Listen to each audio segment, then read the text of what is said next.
सावधान, इसे अकेले पढ़ना ठीक नहीं। इस कहानी को पढ़ने से पहले एक बार पीछे मुड़कर जरूर देख लेना, शायद कोई देख रहा हो।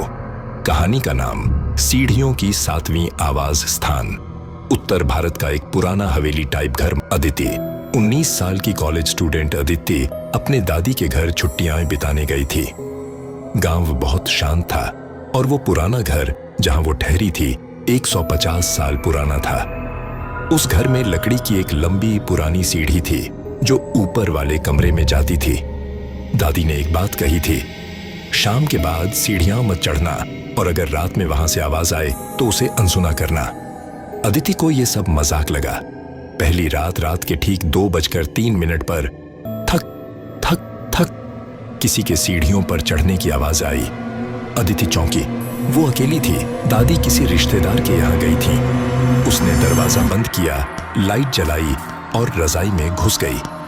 अगले दिन एक बूढ़ी औरत ने उसे देखा और बोली, अगर तुम्हें 7वीं सीढ़ी की आवाज सुनाई दे तो घर छोड़ देना, वरना तुम कभी घर नहीं छोड़ पाओगी। अदिति हंस पड़ी। उसे लगा सब पगला गए हैं। तीसरी रात के 2:03 पर फिर वही आवाज। थक, पहली सीढ़ी, ठक, दूसरी सीढ़ी, ठक, तीसरी और फिर ठक। 7वीं सीढ़ी पर जैसे किसी ने पैर रखा हो और तभी सारे बल्ब फ्यूज हो गए। कमरे में अंधेरा, मोबाइल बंद, खिड़की अपने आप खुल गई और फिर किसी ने फुसफुसाकर कहा, मैं 7वीं पर आ गया, अब तू नीचे आ। अदिति डर से कांपने लगी।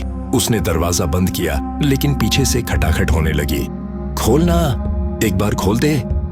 उसने चुपचाप रजाई ओढ़ ली। रजाई के अंदर भी किसी की उंगलियां महसूस हुईं। तू तो यहीं है। कानों में धीरे से फूंक मारता कोई हवा जैसा नहीं, इंसान जैसा था। अगली सुबह अदिति गायब थी। कमरे का दरवाजा अंदर से बंद था पर वो नहीं थी।